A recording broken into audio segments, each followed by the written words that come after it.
War Rapport family, it's your boy Caesar Walker, aka C-Dub, and as usual, I got my boys with me.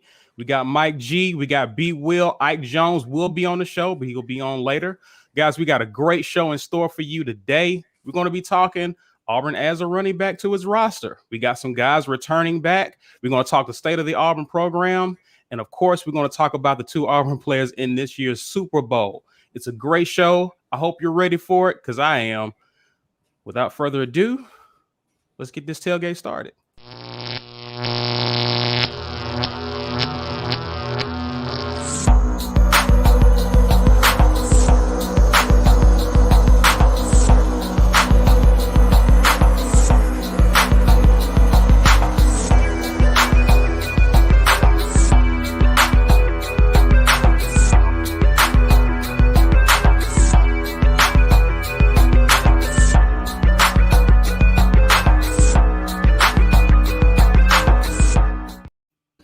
Woo! Never gets old. Never gets old. Oh, Sunday, guys. How's everybody doing? Pretty good. Pretty good. No complaints. It's snowing here in DC. It's been snowing for the past week, hasn't it? Well, I got hella snow today. Like, it was not snowing yesterday, but it's been pretty icy and snowy up here. So I am in the house where one belongs when it's snowing. Yeah. Agreed. I will be right there with you. Listen, guys, if you're here for the first time, go ahead and let us know where you're watching this from, you're streaming this from. Yes, As sir. always, guys, smash that like button, show us some love. Let's go ahead and get into it, fellas. A lot has happened, man, since we were last on our live. Auburn actually adds a running back to its roster in Jarquez Hunter. He signed with Auburn on Friday morning, and we now have 4 scholarship running backs. Thoughts? Relief. Yeah. It's Super relief. I mean, like we talked about on the show with JG on Wednesday, we've got one bell cow who we know is an outstanding running back, can be the centerpiece of an offense, and that's great. Right. But one injury, an ankle, a tweaked knee, a hamstring. We're just one injury away from being very mediocre. And it's not that we don't have. We've got something in Shivers. I think we like Shivers, but he's not the centerpiece that Tank is. Right. I don't know if Devin Barrett can be that centerpiece, but hearing that he was going to move, that was good news. I mean, because he came in as that. It's not like it was completely foreign to him. Right. But to hear that we have a running back that is a running back by trade, and it was at least a very good running back. Glad to see it. Glad to have it. Whether or not he will be what Tank is, I don't know. But at least now I feel like if Tank goes down, we maybe can do it by committee. And that's a good feeling to have. Yeah. Listen, we were cookie sheet thin at running back. Yeah. Like, we were thin. So this signing is great news. And under a new development program, that's even more exciting because I really think that he may have a chance to contribute. Now, we talked a lot about Devin Barrett, right? Now, Devin Barrett is working his ass off right now to be that number 2 back. And competition is only going to make us that much deeper. I did a segment with Vernon Speaks where we talked about how heavily will Auburn, lean on Tank Bigsby. Mm-hmm. Right, in terms of how much we need him to produce, and the better teams in our league are not. The whole bell cow back thing is kind of like a dying idea in college football. It doesn't happen too many places anymore. Right, the better teams are doing it by committee. You have a guy who can come in and spell your guy without a huge drop off in production. Right. So it's going to be really important moving forward here that we have at least 2 capable backs. I was pretty confident during our Facts or Now segment that Shivers would be number 2. I got to tell you, fellas, I'm not so sure anymore. I think that there's going to be some heavy competition in that running back room for who is going to be behind Tank Bigsby. So, we'll see. We'll see. Listen, we of course we did Facts and Nod that dropped this past Friday, guys. If you haven't seen it, go check it out. It's a good one. We ruffled a few feathers with the uniform talk, but it's always good fodder for the Auburn fan base to talk about those uniforms. It could be a sensitive subject depending on where you stand on that topic. But one of the things that we did mention was, would Devin Barrett be Auburn's second leading rusher. And we got interesting comments from a few people in terms of them feeling that this new signee could be the second leading rusher. I just want to hear from you guys, and I'll start with you, Mike G. What do you think his contribution will be going into this upcoming season? How do you feel Auburn will use him, and could he be the second guy behind Tank Bigsby? That's an interesting question. Like, I'm interested to see if we're gonna have like a third down back type of situation. You know, again, when you're running more pro style concepts, having a third down back is something that pro style offenses do, right? So I'll be interested to see how they use him. But a lot will depend on what kind of work he's putting in this offseason. Does he bulk up? Right. I think if you haven't seen it, there's a video of him working with Brad Lester.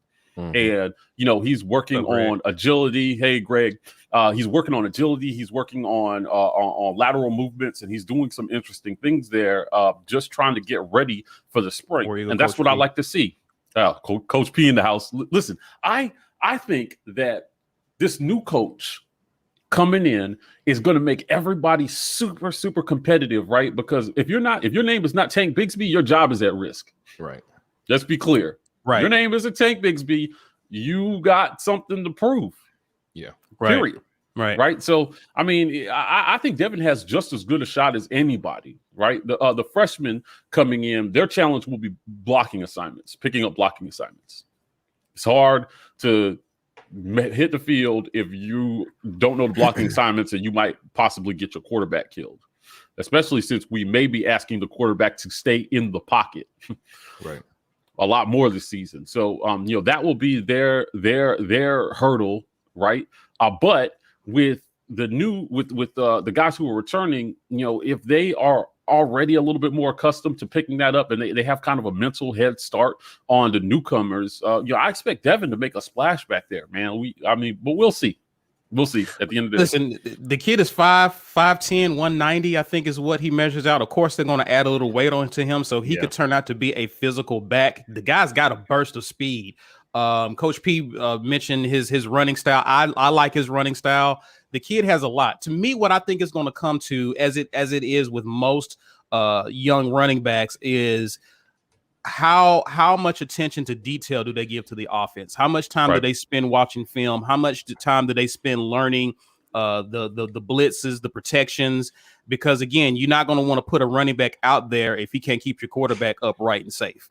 Right. So the ability of him to pick up on those things will determine. I see us putting him in garbage time early on in the season, but as he catches on, he could become a reliable back in the system. Now, we got a guy here, Master Rocker. He's bigging up Shivers, and I like Shivers, but there has been questions about his durability, and I'll be curious to see how this coaching staff utilizes Shivers in this offense.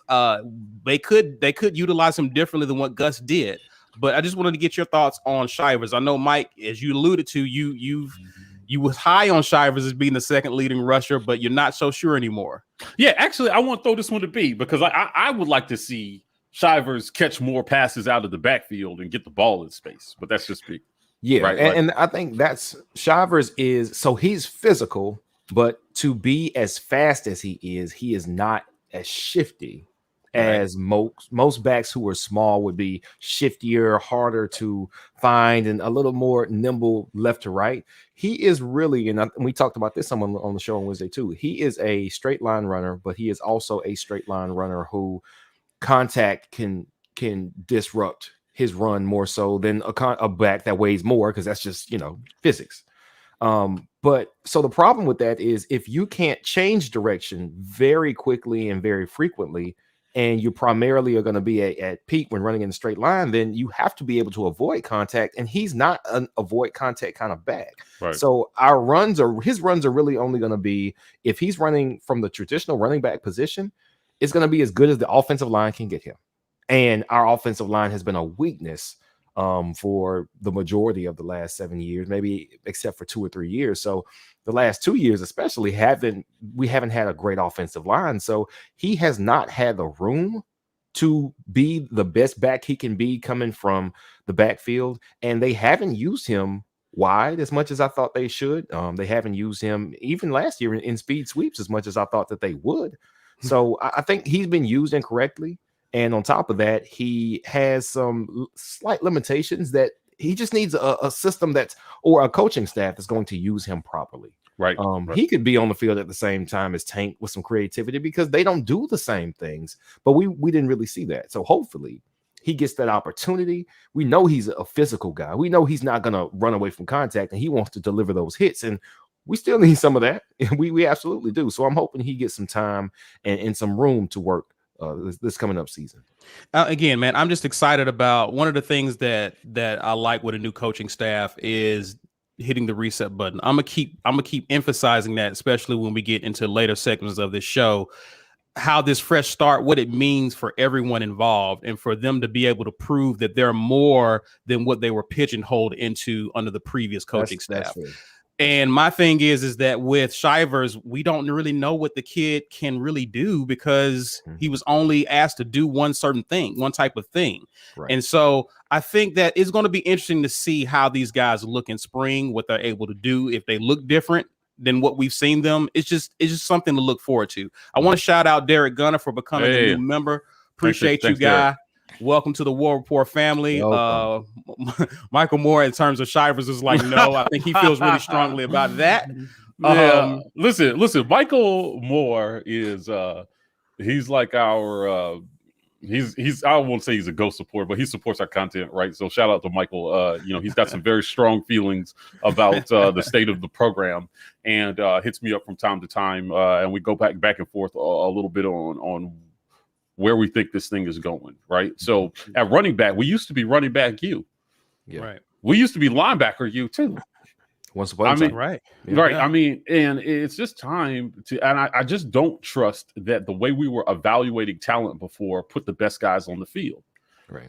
Once upon a time, when a guy was out there, we believed that he was the true number one. And I'm just not sure in this system. Tank comes along and it's like, okay, a clear number one. Right. And all the other positions, to have them evaluate just a little bit differently is going to be something that I think we can really just look forward to. So, wide open competitions this spring is what it boils down to. Every back is going to get a shot. They'll try to protect Tank a little bit, in terms of knowing, okay, we know what this guy can produce. Let's find somebody that we can pair with him to become dynamic, because depending on what happens at quarterback, and this is something I said on my segment, with Vernon, is that depending on what happens with quarterback, we may not have much of a choice but to lean on the running game. Yeah. Right. And I hope, but if we can get some average production there, get somebody to protect the ball, get the ball to the playmakers every once in a while, and not have to throw the ball 45 times a game. Right. These guys will have a shot, man. Leaning on any one part of your offense hurts that part of the offense. Absolutely. So that we're clear, right? So when you do nothing but run the ball, yeah, those guys are getting the touches. But then if you cannot be balanced, what do teams do? They load the box and they just listen. If you ain't gonna throw the ball, we're not gonna let you run it. Absolutely. Prove to us that you can beat us with your arm. Otherwise, we're just going to sell out against the run, and that makes that a little bit harder. So having a balanced attack actually opens up lanes for these guys to be able to showcase their talent. We've got I'm convinced all these guys aren't busted. Now that we're evaluating talent differently than we have been the past 8 years, I'm standing by that I think that there will be some surprises that come out of this spring. Some people who none of us thought were in the running. Absolutely. That end up being major contributors in 2021. Right. Get ready for it. This is an exciting time. That's what I'm excited. Yeah, man. I'm excited. Listen, here's your Sunday sunshine pump. Sponsored by, Sunkist, right? Right. This is time out. I just adopted them as a sponsor. Wait, can you do that? Is that like a violation to say their names without their permission? Yeah, that's what I'm like, Mike. I'll contact them later. But here's your Sunday sunshine pump, right? This is an exciting time to be an Auburn Tiger. I'm telling you, we have a lot to look forward to. Now, I agree. Harsin could bring it all crashing down in a couple games, right? But right now, I'm really excited. There's going to be a major buzz around this spring. We hope to be down in Auburn covering some of it. And this is great, man. There's a lot of potential that can come out of this thing, in a few weeks. Yeah. So, I will say, man, listen, our interview with Chris Todd, or part 1 of it, we're going to premiere that tomorrow. And for those of you who were not familiar or may have forgotten about Chris Todd's story, shout out to Jonathan Harris for becoming a member, man. My man. Appreciate you, man. Is that if you guys recall, Chris Todd didn't go through spring practice the year that Chizik and his staff came in. So basically, he was sitting at the bottom of the depth chart going into fall camp and won the job. Right. And it was the job. It was a shocker because it was either who was it going to be, Neil Cottle or Cody Burns? Everyone had their picked out, and very few people had Chris Todd. So I'm saying that to say, guys, watch out, man. There's going to be some people who are buried on the depth chart who probably can be the guy to do what they need to do. Ike Jones is with us. How you doing, sir? Yo, I'm good, man. Listen. We got everyone's opinion so far. What are your thoughts on this Jarquez Hunter kid? Shout out Chess. Thanks for I think it's the same thing I would think for any other freshman coming in. It's a wait and see game. Like, you have to see how he adjusts to the he's a little undersized, right? And so he's got good speed from what I can see. But the question is really going to be the same questions you have about a quarterback in adjusting to the college game is seeing the holes and hitting the holes, right? Like, because those holes close a lot more quickly in this league. A lot of kids who have speed, and this is a problem Tank actually has. If we're going to throw criticism around at everybody, Tank deserves a little bit of this too. Not being so quick to bounce the ball outside when you see something shut down. Like, he has a special gear that he can hit to get him to that outside. Everybody doesn't have that, right? Like the jump cut, get to the outside and outrun a guy on the edge. I don't know if Hunter's going to have that yet, right? And so it's going to be a wait and see game with him. I am excited about the prospect, though, because I do feel like, just from looking at his tape, what I like about looking at his tape is home run ability. Like, one of the things that I looked at when I looked at Tank's tape when he was coming in was his ability to hit a home run. Because what happens typically is for a lot of kids is that they just, when they get in the open field, it's easy to run them down. Carry-On is a good example of that, right? Carry-On could find his way to a hole. He rarely ever just ran away from people, though. Like, he was always getting chased down inside the 10-yard line, right? Just because he didn't have that home run speed where, like, his top gear, you weren't catching him. And so that's going to be interesting to see kind of how some of these kids adjust in that, and Hunter specifically, whether or not he has that top gear to be able to just, once he finds the hole, he's a home run threat. Like, honestly, Shivers is a kid like that because he has that straight line speed. If he gets in the open field, we saw that his freshman year against Alabama, he had a touchdown that got called back because of a holding penalty.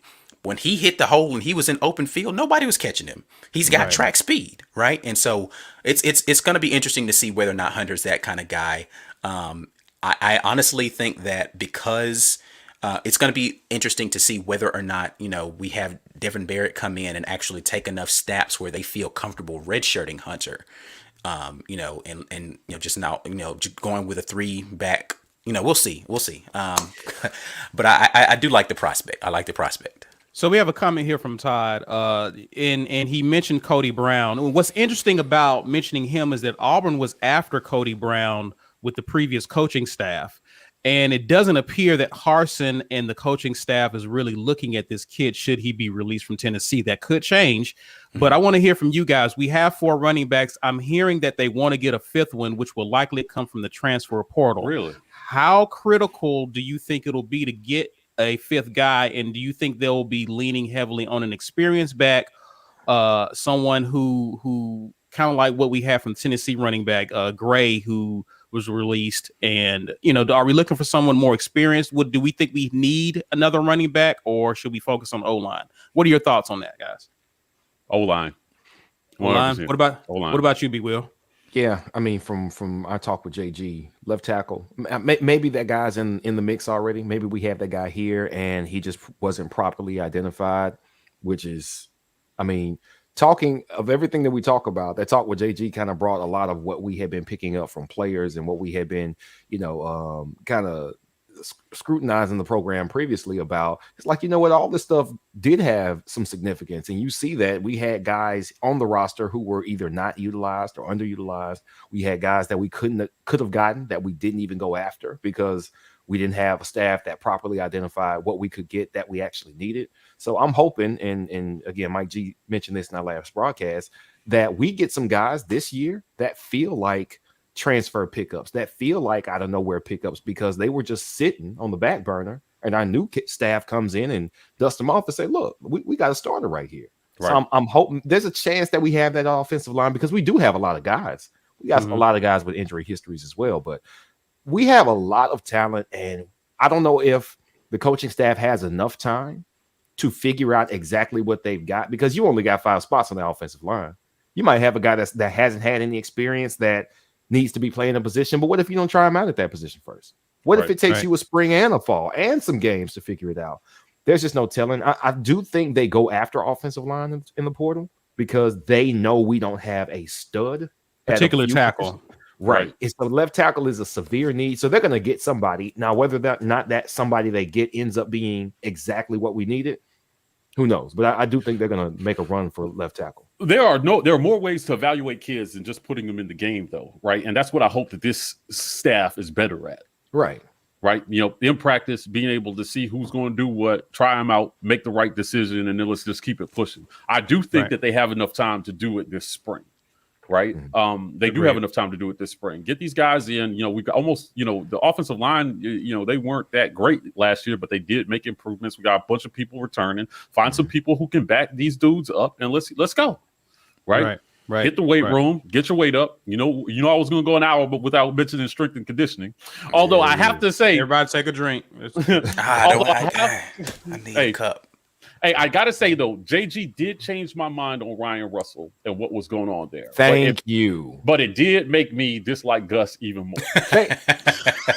I'm sure we'll get that later in the show. And I can't do Jay's Gus impression, but there's no doubt. A lot of these guys, they work for somebody. Right. And that's essentially what he was saying. So, if the guy at the top is saying, make these guys this way so that I can do this thing, and then the thing doesn't work. I mean, what was happening to us, the failure was systemic from the head down. Right. So, Harsin talked about strength and conditioning, nutrition, and starting a foundation in the weight room that would allow them to be able to kind of build something to do the things that he's going to ask them to do. And I'm already more optimistic about that. Just looking at the types of offenses that he's run, he's going to make these boys SEC strong again, baby. Let's go. Right. I mean, listen, how many people remember, well, of course, if you're an Auburn fan, you remember 2010, right? And if you remember that 2010 national championship game, you know that we whooped Oregon's ass up and down the field on defensive and offensive line. Them boys were too small. Nick Fairley was running roughshod through them. To be fair, he ran roughshod through everybody the whole year. But they had no chance against him. They did. Yeah, I mean that was an issue with Oregon back in those days. When they would play an SEC team with a premier line, they struggled. They couldn't move the ball. Right now, Cristobal is going on in there, and he realizes that they got to make them bigger. Yeah.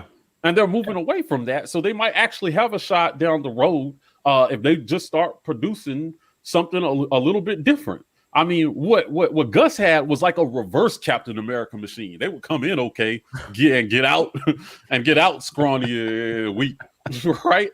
We need the opposite, baby. Listen, we need that first Avenger energy. Let's go. So I really think that these guys are working right now. I see videos popping up of all these guys working.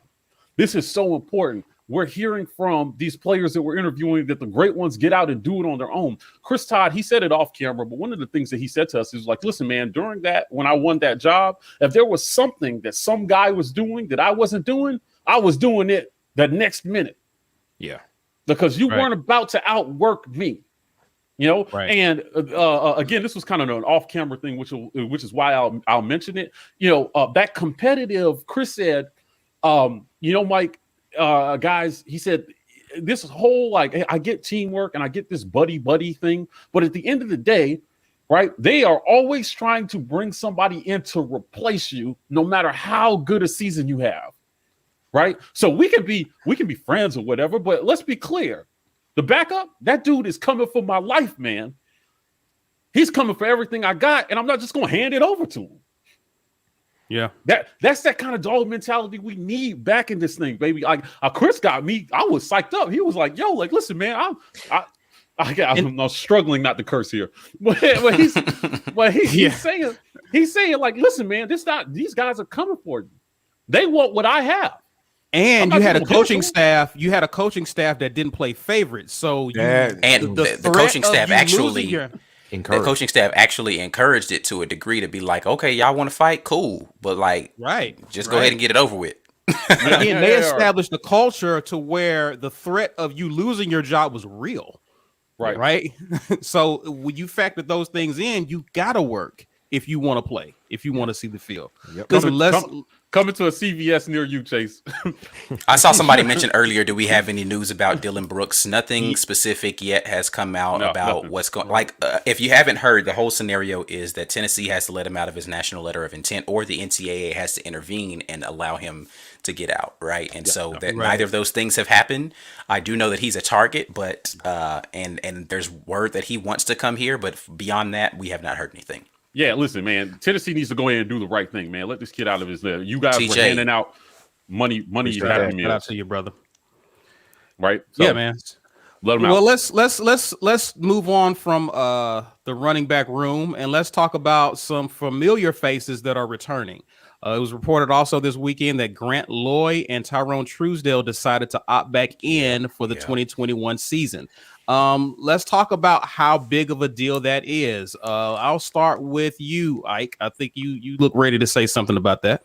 Well, so I have to eat a little crow about Grant Loy. I went and watched his tape a little more. Oh, he looks better, but he looks good, bro. He looked good in that tape and his ability to run more than what I thought. I didn't realize he was he's a big dude. He's bigger than what I thought he was just from looking at the tape, right? Yeah. So he's 6'5", 230, I think. I do think in a system like this, it'd be interesting to see, because that what he was coming from running at Bowling Green, it was a lot of RPO stuff, right? And so it'd be interesting to see how what I have confidence in is our coaching staff's ability to craft a system for the players that are going to be coming into play, right? And so it doesn't have to feel like, well, if he can't do this, then he can't be successful in this system. It's more like, okay, what does this kid do well? Let me try to make sure that the game plan goes around what he's going to be able to do. So I think that's going to be interesting. More competition in that room. For whatever reason, he decided to come back. He feels like he can compete for the starting job, right? And so that tells me more about whatever is going on behind the scenes than anything else. A kid that transferred over here said to himself, I'm going to come back for another season.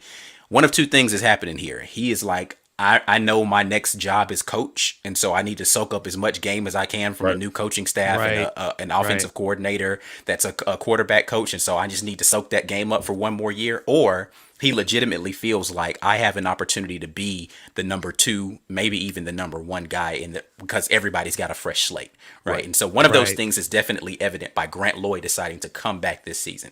Tyrone Truesdale, on the other hand, was surprising to me. I didn't actually think he was going to return this season. I'm glad that he did because it gives us some more depth up front with experience.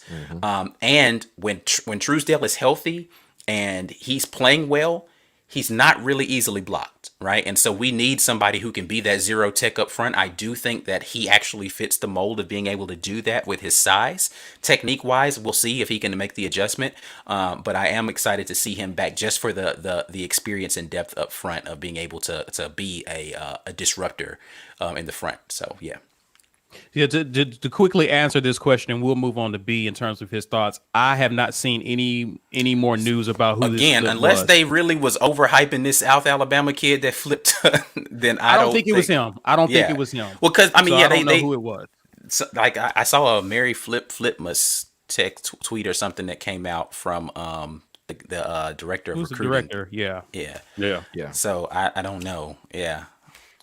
But anyway, B, what are your thoughts on the guys returning? I mean, most of what Ike already said.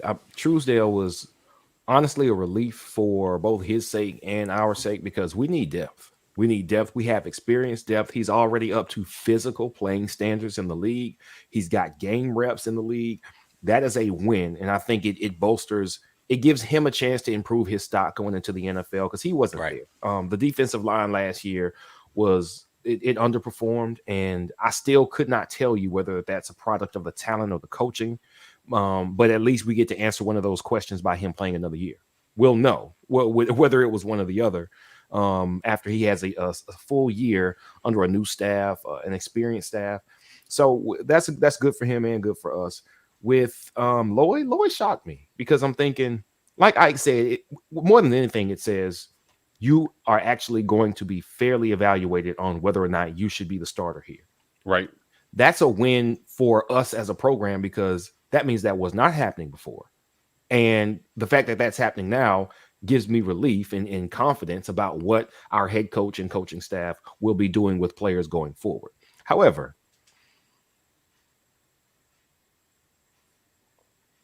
listen, I would rather see Shale Garnett do something. I'm more happy if there's anybody who I am extremely excited about getting a fresh start and a chance to compete is Shale.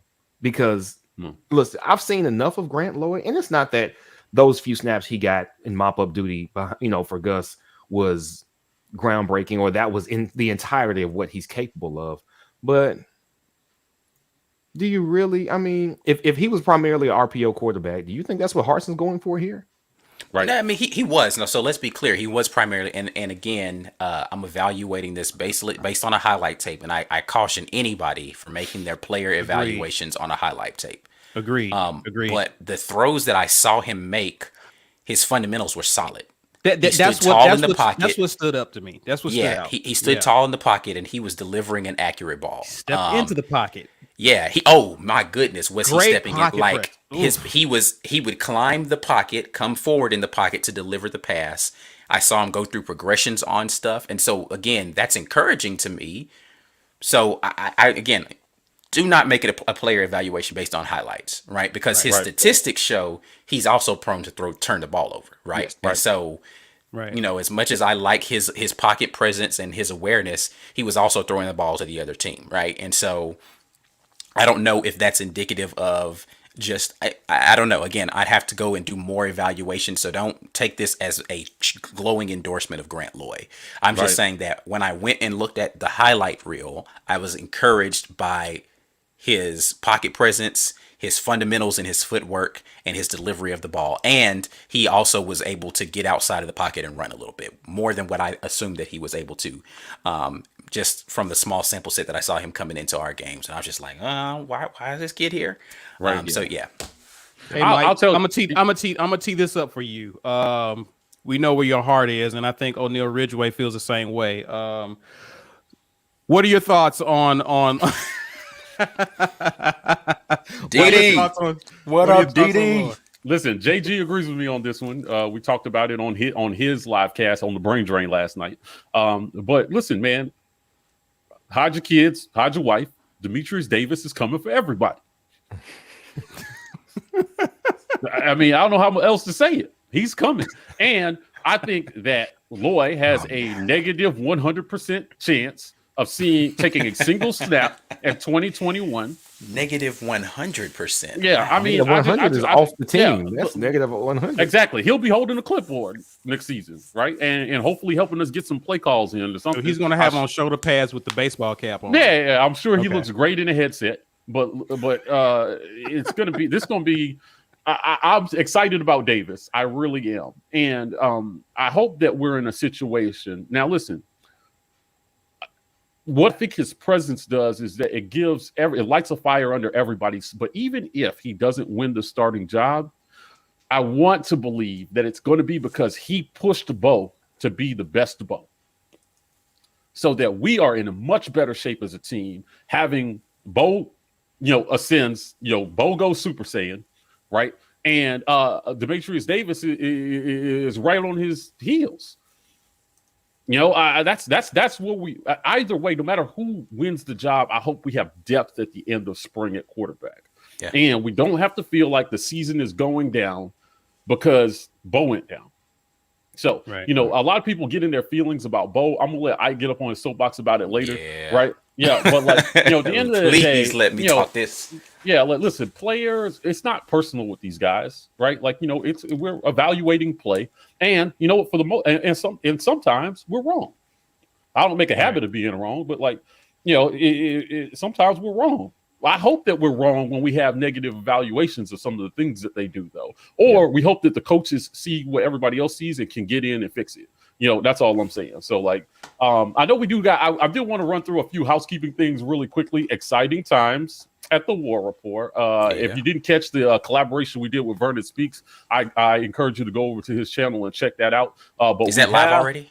It is live. It went live yesterday. Yeah. Cool. So we have launched channel memberships for $3.99. You can become a supporter, get special emojis. You can put a grumpy Gus face in the chat, or a happy. And we see y'all who are already out here doing that. We appreciate y'all very much. Amazing. Man. Please use those. And then for $5.99, you can become an insider. We're adding a special session. It's the first one is going to be this Thursday night, called Chop It Up with the Pro. King Dunlap is going to be on with us this Thursday, and we're going to open it up to everybody, but only the insiders will be able to talk directly to King.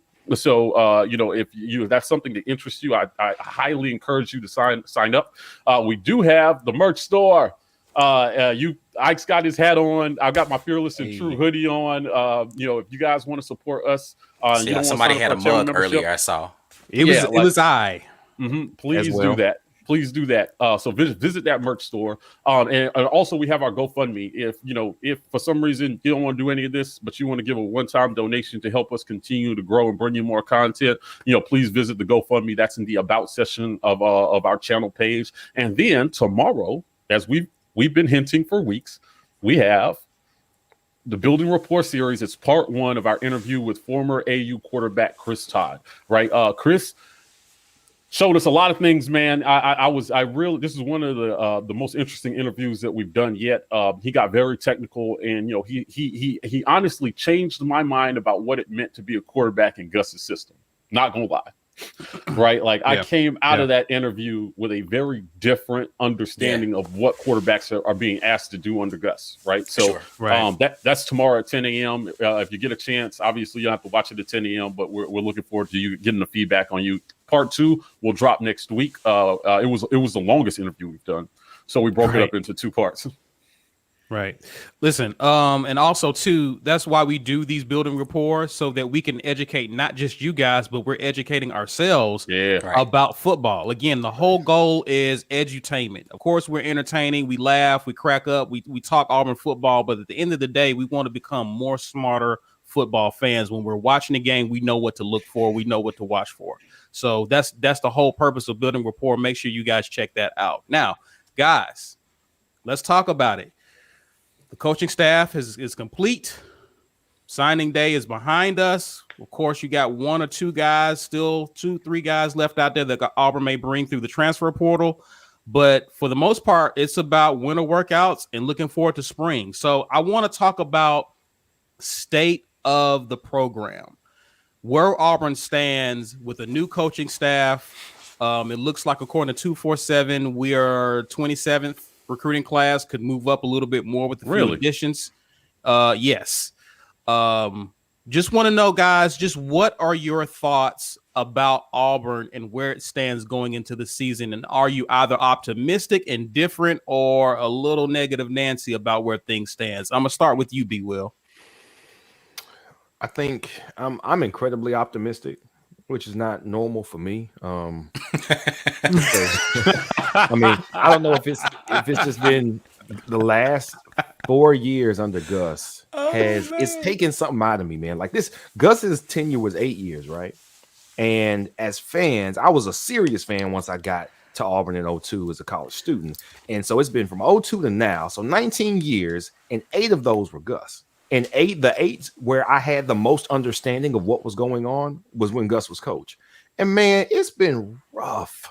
It's been a rough 8 years, man. We so close and some heartbreak and a couple of big wins, but nothing too much after that. So because we were coming from that and we get to hit the reset button on it, hitting the reset button Agreed. and all this information coming out during the coaching surge, and when you talk to former players and all the information that comes out when you talk to JG Tate about how we were evaluating and how strength training was kind of hampered by the head coach. It's like, man, I can't believe we were allowed to go on this long with such obvious deficiencies going on inside our program. There were things going on that would have eternally kept us from being a top tier program. Right. We would have never gotten there if things had been allowed to continue. So people like, of course, me and other of us on this panel for years now, we were like, hey, listen, we got to do something different. Either we got to hold Gus more accountable or we need to switch.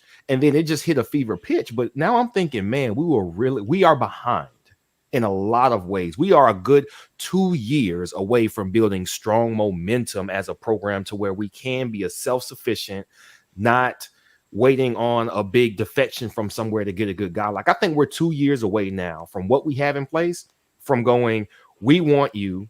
And even though other top tier programs want you, we want you, and we actually get the guy.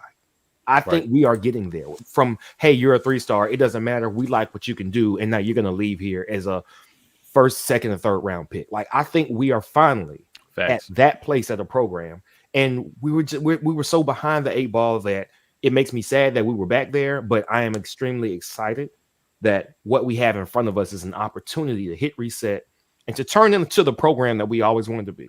Mm-hmm. Yeah, you can hire a lot of guys to win 8 games. Personally, I think. Right. So, you know, that I won't spend too much time on this. You know, it was time to move on. We saw 8 years of that. Right. And the best he did was his first year. So, you know, when you listen to some people tell it, you know, we should be thankful for the 8 wins a year that Gus gave us. And I think that with the talent that he was bringing in, no, we should have we should be able to expect more. Right. Right. And this whole participation trophy mindset that some of these fans have, winning isn't everything. Well, hell, tell Gus that, because he's unemployed now. Winning is everything. Right. Let's be clear. Winning is everything. It's right. and it may not be the only thing, but it's everything in terms of what you're going to be able to do moving forward. If you can't win, you can't do anything else. They're not going to give you no more money. You're not going to get more recruits. Everything starts with winning. Right? Develop, evaluate, win, recruit, repeat. That is the formula. Right? Albert Einstein wrote it way back when. He knew it. He knew football was coming, and he wrote on his little thing, E equals MC develop. Right? Develop guys and put them in the system, man, and let's go. So, you know, to be as naive as to think that one day something was just going to snap and we were all of a sudden just going to be this great team again. We were going to catch lightning in a bottle like 2013. That's just a little naive. Right. And I want to get away from being the school that expects miracles every season to make the natty. Yeah. Right. Yeah. Right. You know, a miracle can get you there, but you know, if you have a program that consistently has you in the conversation come Iron Bowl time at the end of the season, that would suffice for a lot of us. Yeah. You know, but I don't like this participation trophy mentality. Well, you know, there are more things than just winning. No, man, winning is what we show up. That's why people buy tickets. That's why people invest. That's why there's a scoreboard. Right. But that mentality of it's okay. That's the reason why top tier athletes don't come over to your program, because to them, winning matters. Right. They don't want to just show up and play on and right. You know, we're going to hug after the game. It's like, okay, we could hug, but I need a W in the score column as well. If I want to go to the next level, I need to be at a winning program. Right. And that's why the same couple of programs get all of the top talent. Like there's a correlation between success and top talent going to a place. Right. There's a direct correlation. So if you're not going to have the mentality of it's not okay for us to lose, and that doesn't sit well. Somebody said somebody said that Gus didn't hate losing. He didn't hate losing enough. He liked to win. Everybody likes to win. He didn't hate losing. Yeah. And you have to hate to lose to have the mentality that gets you from consistently winning 8 games to consistently winning 10 to consistently putting up close to undefeated seasons to consistently being in the conversation for the national title every year. You have to hate losing, and that mindset has to go. You can be a gracious. There's a difference between hating losing and not being a gracious loser, right? And we need to be able to separate those two things. I want to see a coach who's pissed when we win. How about that? Like again, Saban. Right. Like if you look across the state, like Alabama would have won by several touchdowns. Just win. I don't care how you feel, how you act when you win. Just win. No. But the mentality is that's a win, but we didn't play our best. But we didn't play our best. Because you know who coaches like that right now at Auburn? Bruce Pearl. He does. Right. Andy Reid doesn't coach like that. He's doing fine. You think how many years did Andy Reid fail before he got Patrick Mahomes as his quarterback? Yeah, he was in the Super Bowl before he got Patrick Mahomes. How many years did he fail before he got Patrick Mahomes as his quarterback? Right. There's a lot of NFL coaches who hate to lose and they still not in the Super Bowl. So his skills make him the coach he is. That's the ground level. He's definitely a great X and O coach, but I'm talking about the kind of guy like Patrick. Let's be clear. The players are what's making that different. That's what got him over the hump, not his, I guess we could. Nah, that's not to undermine them. I mean, you look at what Tampa Bay. You telling me Tampa Bay would be in the Super Bowl if Tom Brady wasn't the QB this year? And nobody hates to lose more than Tom Brady. Nobody. Right. This guy hates losing. Because my thing is this, B. My thing is this: if you are seeing the things, if you're playing an Ole Miss in Arkansas, and you're seeing the things that could get you beat against a Georgia, a Bama, a Florida, and you're pointing those things out in victory, if you don't correct those things, what's going to happen when you play better competition? You're going to lose. Well, I don't disagree. I want a coach who's pissed off when he's seeing the things that can get us beat when we play better competition. That's all I'm talking about with what Saban is doing. Right. Is that he is looking at what's going to get us beat when we play teams that have as much or if not more better talent than we got. A coach being mad about it doesn't mean that he's not going to fix it. That's all I'm saying. Right. I didn't see this, but War Eagle PPG. Something. If you could just drop us something telling me where that post is, because I love this. Right. Yeah. We don't. Yeah, that's amazing. That tells me that he has a good beat. He has a good beat. This tells me that Harsin has a good beat on Auburn. Listen, but B, I think you're mixing. I don't care if he gets into a shouting match at a press conference. The mentality is what I'm talking about. I'm not talking about the performance. I'm not talking about the performance. No, I'm talking about the coach. Like what I'm saying is like, okay, I don't care if the coach goes all Saban on, reporters in the press conference. Right. I'm talking about his mentality needs to be that's unacceptable football that we just played. We got the win, but that's not how we play. Right. 100%. And we need to have the mentality 100%. That suggests that it's not okay to just skate by in a game. Like we're not celebrating going out here and getting clumsy on our way to a win. All right, cool. We got the W, but that ain't how we want to play week to week. If that mentality exists, that's the kind of coach that I want. Like I said, I don't care about making theatrics at press conferences. He can sit at the press conference and just say nothing for all I care. Right. But what he says to those men in the locker room is what matters to me. Right. Yeah. And that's all I was saying is that him showing it outwardly in a press conference doesn't mean to me that you go back and fix it. But what I'm saying is what's clear with Gus when he goes to a press conference and says 8 wins is a solid season, he's okay with losing. It's Gus. You know what? Even though we all thought he should have been gone before that, that was a moment right there that let us all know that he was like, okay, well, I struck out on this. I don't have this or this or that. Next year, we'll have a chance. We see what we can do. He had resigned himself that he was only going to have a 1 every 3 year shot at a win at a good team. He had that was no man. Unless you making 1 million every other year and only making that 6 point whatever million in that year, cool. But you making that 6 point whatever million every year, you trot out a subpar product. That was unacceptable, man. And that's why I like the fourth and one mentality that he's instilling right now. Yeah. He's like every single play, the effort that you would give on 4th and 1 as an offensive line to block, I need you to give that on 1st and 10. The effort that you would give as a runner to try to get the first down, that extra yard on 4th and 1, I need you to have that when we're in practice, pretending that it's that. If you don't have that mentality, every time you come into this facility, you can't play for our team. Right. That's I love that. Right.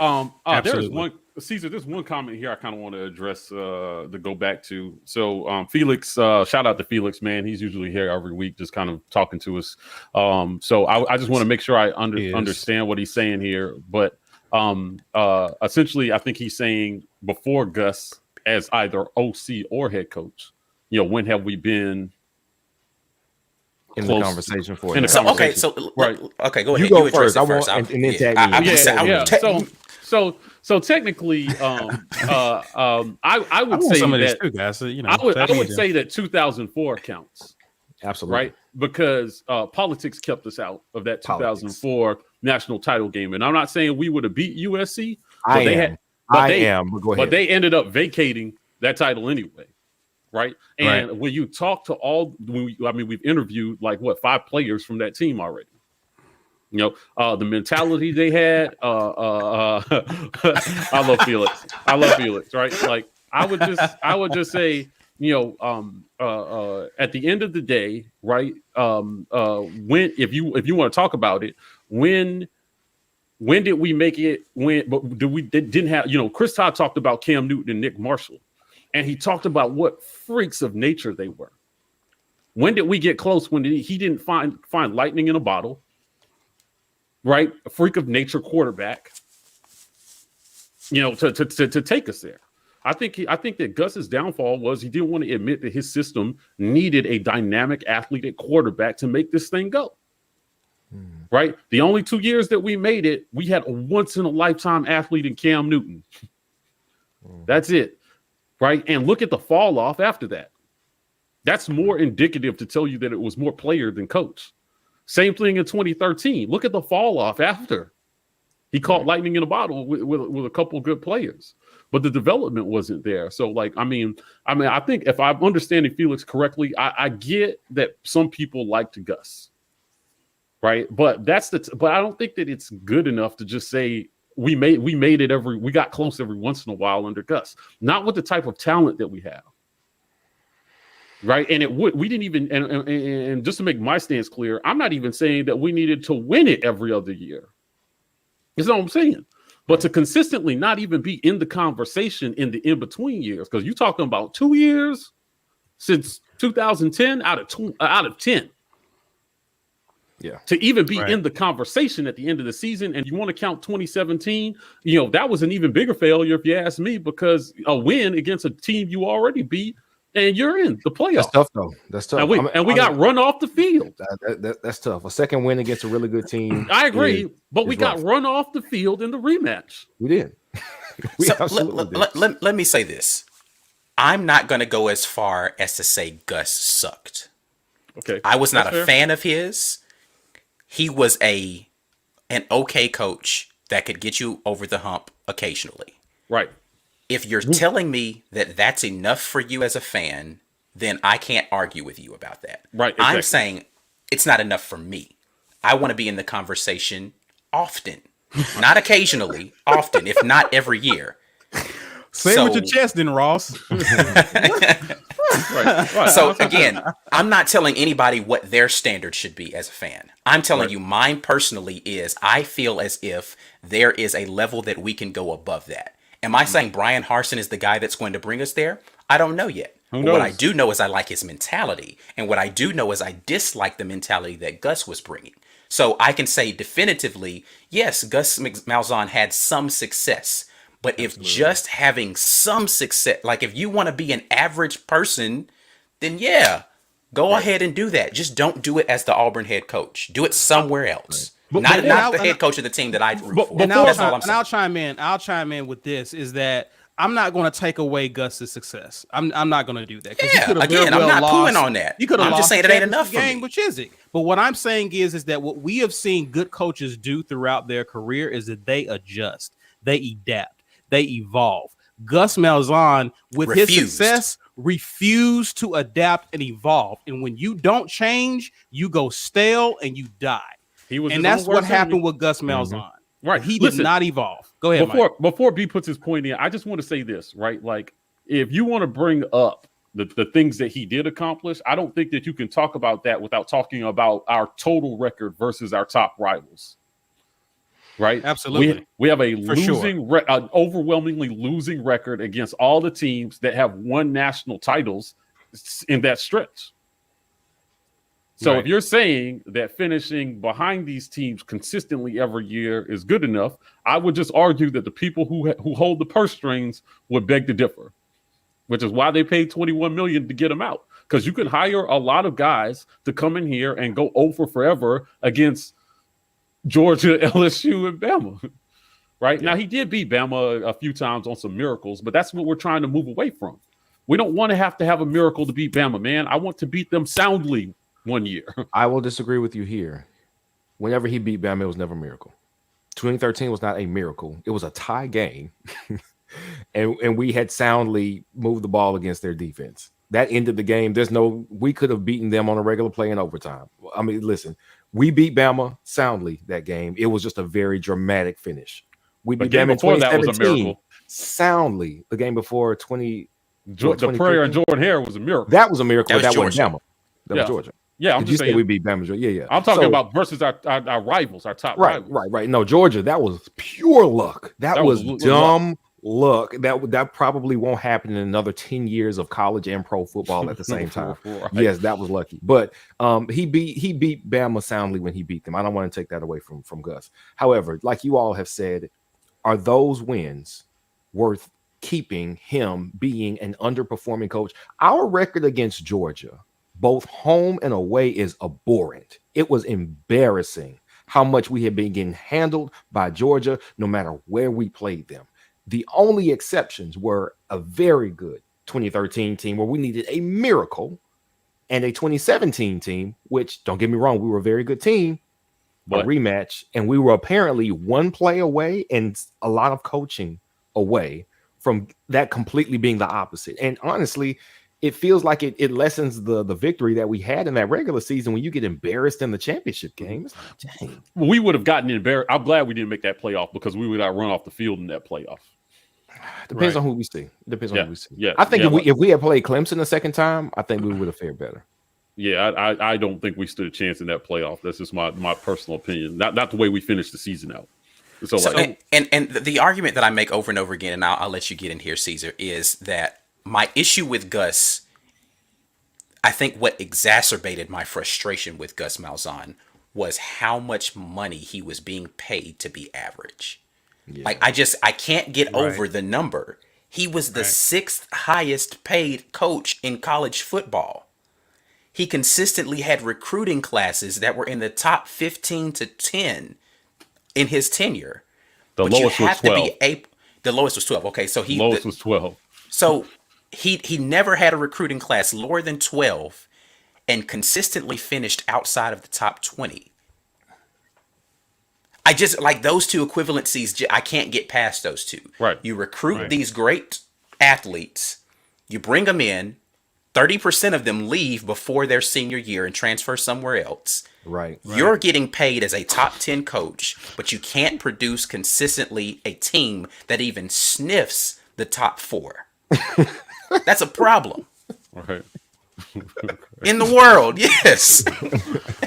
I don't like that. That's a problem for me. Again, and that's not to say Gus sucks. Again, like I need people and I listen, this is as good a time as any for me to get on this soapbox. Well, yeah, I'm ready for having criticism about a person, a player, or a program does not mean that you think that thing sucks. People get mad when they hear us talk about Bo Nix and we say things about his play on the field. And now all of a sudden, you guys think Bo sucks. Now, there are those of us on this panel who do think Bo sucks, and that's fine. But you look past all of the great things that I say about Bo Nix to skip straight to the criticism that I have, which is evident by his play. I didn't make up his completion percentage. He did. That's a factual thing that he has an issue with being consistent with throwing the ball to people who are open. It's a factual thing that he not only does he miss guys that are wide open when he throws it to them, but doesn't see guys that are wide open and ends up eating the ball or throwing it away. That's not my fault. Me seeing it and saying something about it does not make me a bad person. It does not make me a bad Auburn fan. And it does not mean that I think Bo Nix sucks. What it does mean is that he has room to improve. And if you can't see that by his play, I don't know what to tell you about that. What I do know what to say is that if you go back and you watch the tape, stop thinking with your emotions and watch the tape, you will see his footwork is awful in the pocket. What you'll see is that he doesn't bring his entire body to the throw often. What you'll see is, yes, there are some times where the offensive line lets him down and he has to try to scramble and make some miracles out of that. But there are also times where there's absolutely no pressure and he makes an abysmal throw. What you'll also see is sometimes he makes a beautiful throw and his footwork is completely correct. All the fundamentals are there. And it frustrates me to see those throws because then he turns around and does the other one.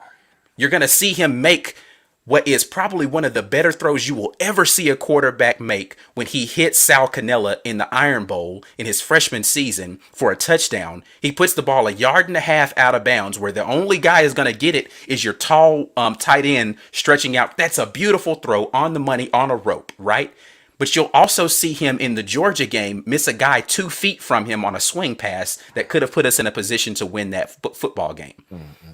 That inconsistency frustrates me as an Auburn fan, watching my quarterback have all the talent in the world and quite literally throw it away. I just can't. And if you ask me to abide by that and just sit back and be like, well, he's talented, so he should get, no, he doesn't get a pass. That's all the more reason why I should be critiquing him harder, because the talent exists. If the talent exists and you're not utilizing it and you're not realizing it, somebody needs to tell you you got to step it up. Now, am I the voice of reason for Bo Nix? Absolutely not. But you can't be upset at me for coming here and telling it like it is. Right. That's just facts. Now, we can debate facts all you want to. If you feel a different way, I can't make you feel differently. But if you want to talk facts, we can have a conversation. I'm done. And sunshine pumping and ignoring the issue doesn't allow it to go away. Yeah, that's not what you want your coach to do. You don't want your coach to look at it that way, right? You want your coach to say, hey, he's doing okay, but he could do better, right? And he will do better. So I will stand by this. I told JG on our war room that I felt like Gus being gone was one of the best things that happened to Bo. Right, it really did. I believe that this is the best thing for Bo, because now he's got to get his poop in a group and figure it out, right? Or find himself on the bench, because now there are no more favorites in that quarterback room. There's only the guy who's going to get it done. So if you're that guy, and I do believe, listen, man, if Bo wins this starting job, I will 100% be behind it, because I believe that it will be because he has improved the things that we're talking about greatly. Yes. Right. If he wins this starting job over Demetrius Davis and Shea Garnett, I believe that it will be because this guy has improved by leaps and bounds in terms of consistency. And what have we learned, right? The more you know, right? What have we learned through these player interviews? The only way to do it is to rep it over and over and over and over again until your body just reacts. Appreciate the offering, because Ike was preaching there. Yeah. I mean, listen, that was a whole sermon, right? I love it. I love that I'm not the only one that gets up on my soapbox. But like, I mean, listen, I'm gonna work on that. I just feel like, again, he's just got to rep it, and all reports are that he's out there repping it right now. Right. But was he not under Gus? That's when people are in all respect to Felix, I really appreciate that he comments, and I respect his position. Oh yeah, right? I hope that rant didn't feel like I was talking to you specifically, Felix. That was actually about some comments that I got earlier in the week that people were trying to say that we were bashing Bo too much, and I was like, that's not bashing. Calling it like it is, that there is a difference between pointing out a real thing and bashing a player. If it's unfair criticism, if I said Bo Nix is the reason we lose games consistently, that's a little unfair, because it's a mix of things. And listen, if we're unfair, you can count on the other three calling the other person out for being unfair. Yeah. We don't all agree. Balance each other out. We're not an echo chamber. So, in regards to Felix's comment, like I said, I mean, I respect his position. I do. I mean, if you liked Gus, I liked Gus, the person. I just didn't like I liked him. I liked how he ran a clean program. There were some things that I liked that he did. I just did not like that he failed to evolve when everybody around us in our conference is evolving. Look what LSU did with Joe Brady. I mean, they caught lightning in a bottle with Joe Burrow, and then they took advantage of it. Right? Look at, and I'll go back to Saban. I knew Saban was going to be all-time great, right? When he switched from 3 yards in a cloud of dust football and hired Lane Kiffin as his OC, I was terrified. I was like, whoa. I saw that too. Yeah, he did. Listen, Felix is always welcome here, by the way, right? Like, it's all love. I mean, we can go ahead. Yeah, no, and agreed. He did do something. So I'm not saying he did nothing in his tenure at all. I'm not taking away success. You're right. Yeah, I mean, the moments that he delivered versus Bama are moments that we'll remember forever. Right? They are some of the all-time greatest moments in Auburn history. Gus delivered. Right? Yeah, Can never for sure. take that away from him. For sure. But it's time to move beyond those moments and start getting in the conversation for some of these natties, babe. Let's go. Right? And I think that Harsin is going to show you, because the one thing I'll give Gus, because he did recruit well for the most part, I think Harsin, with some good evaluation and a staff that knows how to develop, is going to be able to take what Gus left him.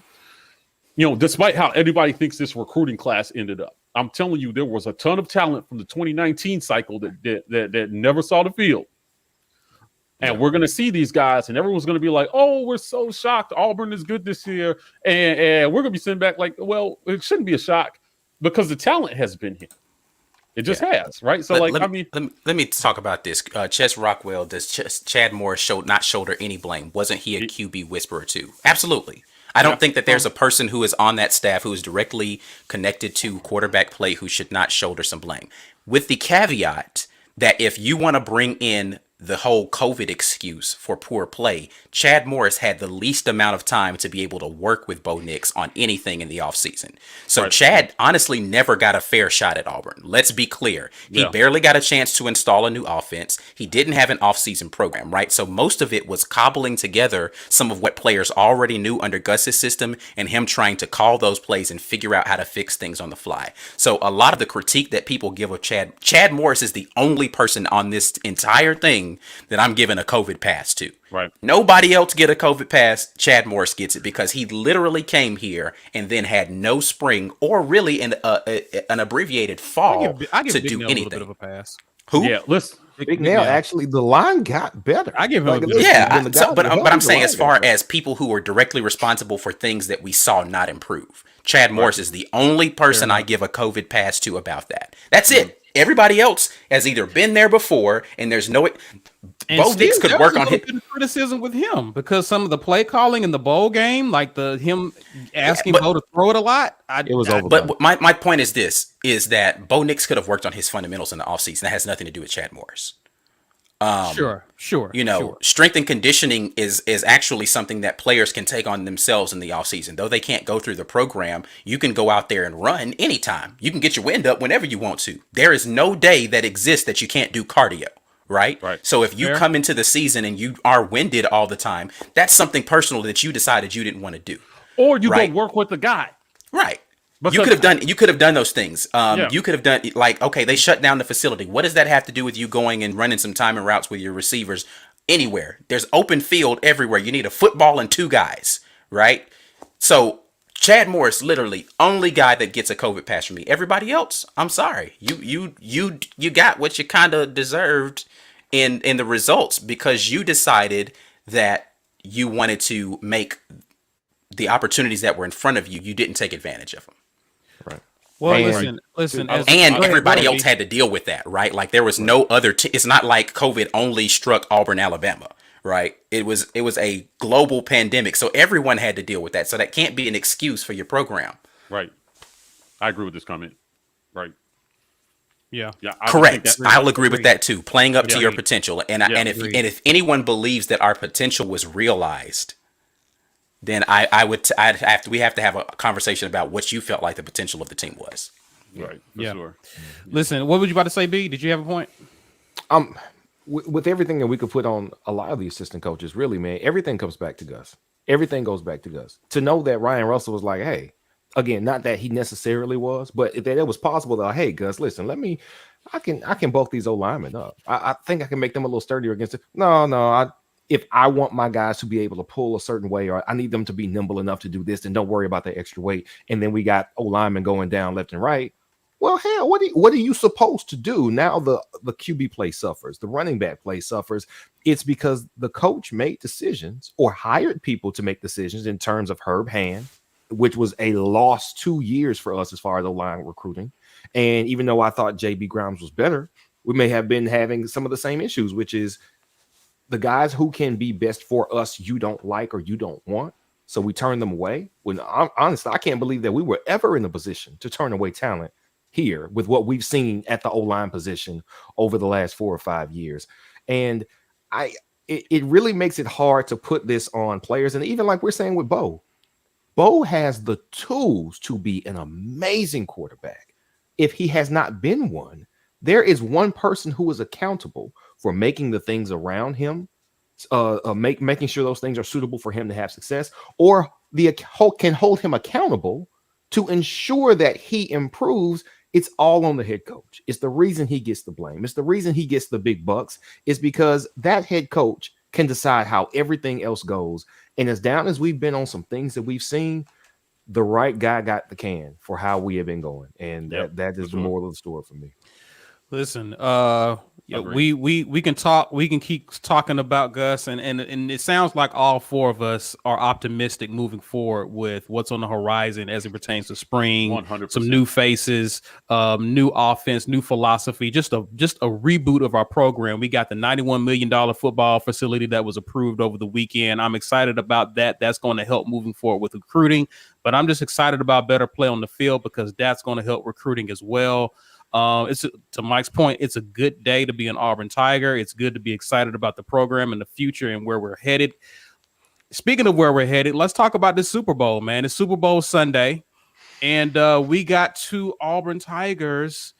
I think it's 2. Is it more than 2 or just 2? I think it's Jamel Dean and Carlton Davis, right? Carlton Davis, we've got one on the roster for Kansas City. Let me check real quick. So I think Prince Tewanoga is like on the practice squad or something like that, or he might have got called up because of injuries, but he at least was on Kansas City's team. So I think that would be the only Kansas City player. Right. Yeah. So thoughts, gentlemen. Tampa wins the Super Bowl. Carlton Davis is the MVP. He definitely gonna be the MVP if he's out there shutting down all those receivers Kansas City has. Because if he shuts down Hill, then give it to him. Give it to him. So I mean, it's exciting to see that we have some guys, that came out of our system, in the one room that we feel super positive about on our team, which is the defensive backs room. So it's not a shock that we have guys in the Super Bowl at those positions. We've been doing really well at defensive back over the last few years. Carlton Davis was he was a must-champ T-Rob guy. There's your answer right there. Boo. And Carlton was a 3-star coming out of high school, and T-Rob wanted him bad. Yeah, and he got him. And when you can develop and evaluate, that's what happens. Right, you put guys in the Super Bowl that not a whole lot of other people wanted. So this is really exciting. I'm looking forward to this Super Bowl. I won't lie. I'm a Tom Brady fan. Not that I necessarily like. I just appreciate greatness when we see it. I agree with that. And for our guys to be playing on a team with a guy like Tom Brady, I get into arguments often about who the greatest quarterback of all time is. I thought after the last one that it wasn't even in question. It is, but whatever. I think to be that great for that long, and now to do it on another team, despite whatever weapons you have, still to get here is impressive. And at his age, again, when are we going to see this again? Like, who stays relevant for 20 years in football? It's amazing that he has been able to be like, you see what Drew Brees looks like in his what could be his last year. I don't think he's said he's done yet, but Drew Brees has looked mediocre or bad for at least half of the last 3 seasons. And that's rough because I mean, they talk about how hard it is to keep your body in shape. It's like, yeah, you might not be getting sacked and taking the kind of hits that Cam or Big Ben took, but you're getting contacted, you're throwing a lot. It takes its toll on your body. And I think we talk to players who only played 9 years and they're not playing positions like quarterback, so they get a lot more abuse than the quarterback position does. But we haven't seen anybody be as effective this late into their career like Tom Brady has. And that's definitely he deserves all the credit that comes along with that. He did throw 3 picks in this game last week, so he's not doing it by himself, and that's why I would defer from that defense is the defense is doing the work for him as it was for his first few Super Bowls. So I think he's been in some great conversations, on some great teams, and he deserves to be. He might be the greatest quarterback, but he's not the best one. And that's a differentiation. I would agree with that. I mean, statistically, by the numbers, Drew Brees is the best quarterback to ever have done. I would say Aaron Rodgers because my eyes tell me what I need to know. He has been the reason they are great. And if you take Aaron Rodgers off that team, then they might be under 500 for every year he's been there. And that hasn't necessarily been the case with Brady. That hasn't been the case with Breeze. They swapped Teddy Bridgewater in for Breeze, and they just kept rolling. Taysom Hill this year, and they kept rolling. You can't do that at Green Bay. That's not possible with the team that they have had around him for the majority of his career. Brady has been the beneficiary of some years. Like he got hurt that year when his knee went down. Matt Castle they won 10 games. Can that happen in Green Bay? Yeah, I don't know. I mean, championships still count to me. So like, they count. That's why he's the greatest. Right, yeah. So, like I'm saying, statistically, I think that Drew Brees, by the numbers in terms of accuracy and all things considered, is the greatest to ever do it by the numbers. In terms of championships, it's not close. It's Brady. You know, Aaron Rodgers is somewhere down at like 7th or 8th for me. Like I don't know. Like you're wrong again, but it's okay.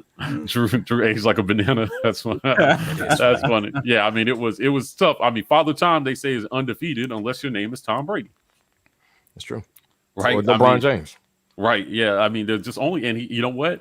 His nutrition regimen, his strength and conditioning routine is legendary. I just wish I had a cup. I rushed in here to get on. They talk about it all the time. We gotta get you. Y'all get your cups and your mugs so we can all pull up when Mike mentions strength and conditioning and nutrition. We gotta get on. We need shot glasses. We need shot glasses with the War Rapport logo because that's what we're gonna be using. Yeah, coming to you in Q2 of this year. If I fill up this mug, I'm gonna be leaning halfway through. And the way Mike talk about development, I need some chocolate. Depending on what you shooting, you might be leaning anyway. So that, right, yeah, that means that we won't be able to have our sponsorship from Alcoholics Anonymous if we sell shot glasses. So like, Steve Vest is clearly not happy with me calling Gus average, and I get it. I understand everything that you're saying as the points, but I don't want to have we already close to the time we need to get up out of here. Yeah. Like, listen, we'll chop it up in the comments, Steve. Yeah. We'll come back and talk about that. Steve comments frequently on videos after the fact, but he clearly is not happy with us getting rid of Gus. He asked a question about Gus actually beating our rivals some of the time, and so I definitely want to. We can chop it up about that, definitely for sure. All right, guys. I guess we've been drinking out of mug.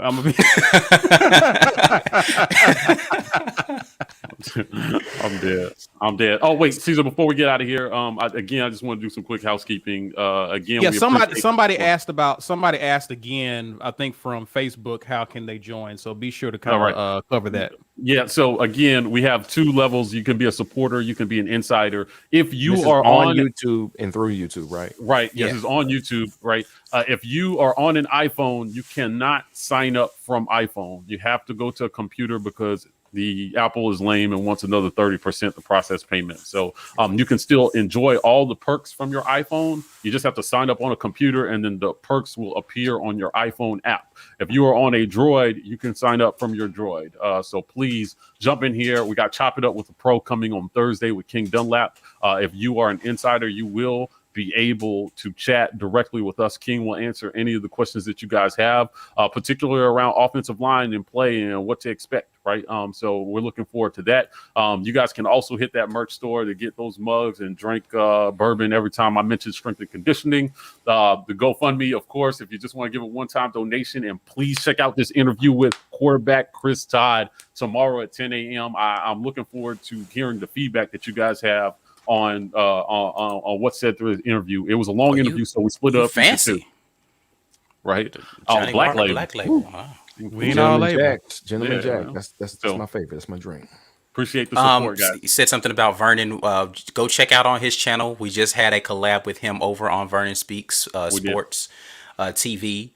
Mike G was on with him. That's available right now if you guys want to go check that out. Hey, thank you, War Eagle. Yeah. Let's go. Welcome to the family, man. He's been commenting, but he finally decided to go and come up in here with that membership thing. I'm talking about. We love it. And to the extent that you guys sign up, it will allow us to be able to bring you even more content. We have some great things planned. Wait, I missed it. What did you say? So you have to report to AA. No. Oh man, yeah, that's what he said. These signups really help us be able to expand our content. So we do appreciate when you guys do that. Yes, sir. Well, guys, if you don't have anything else, man, anything else you guys want to say? That is it. Well, listen, guys, again, man, we got a lot of stuff coming up. Be here for our live midweek for the War Room. Check that out at 8 p.m. Central Time. And, of course, we'll be dropping Facts or Nah later this week. Actually, tweet at us if you got some Facts or Nahs that you want us to shout you out on as well. That will mean a lot to us and help us out for our content. Guys, I'm signing off. Enjoy the Super Bowl. And, as always, War Eagle. War Eagle. War Eagle. War Eagle.